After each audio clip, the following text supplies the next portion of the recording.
আমি মনে হয় এত লেট করে ষষ্ঠীর ব্লগ দিচ্ছি, সবারই তো দেখছি সবার ষষ্ঠীর ব্লগগুলো শেয়ার করে দিয়েছে, কিন্তু আমার তো দেওয়াই হচ্ছিল না। তো চলো পুজোটা দেখিয়ে দিই কমপ্লিট করে। মা রান্না করে ফেলেছে চানা মশলা, আর এদিকে লুচিগুলো বেলে রেখে দিয়েছে, এখনও ভাজা হয়নি। তো তারপরে দাদা দিদি সবাই তাতান চলে আসার পরেই গরম গরম ভেজে দেওয়া হলো, সাথে ছিল মিষ্টি, আম, লুচি, চানা মশলা। তো তারপরে ফ্রাইড রাইসটা রেডি করা হয়ে গেছিলো। তারপরে দেখি মা মাটনটাও রান্না করে ফেলেছে। তো সবকটা আমি ক্লিপ নিতে পারিনি, মানে সবকটা খাবারের ক্লিপগুলো নিতে পারিনি, কারণ প্রচণ্ড কাজ ছিল, সময় হচ্ছিল না যে ভিডিও নিই।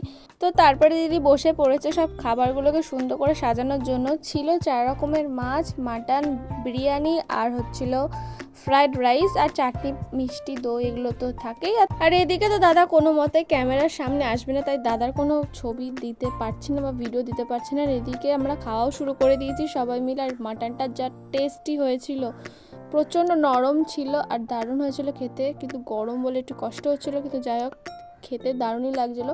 তো তারপরে সবাই মিলে খাওয়া দাওয়া কমপ্লিট করে নিই। খাওয়া দাওয়া প্রচুর গল্প করেছিলাম, বিকালটা ভালোই মজা করলো, আমরা সবাই মিলে গল্প করছিলাম। আর তোমাদের কিছু ছবি আমি শেয়ার করে দিচ্ছি, দেখো।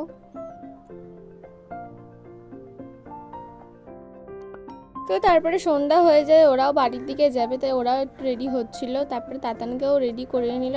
তাতানকে দেখো কত সুন্দর লাগছিলো চশমা পরে।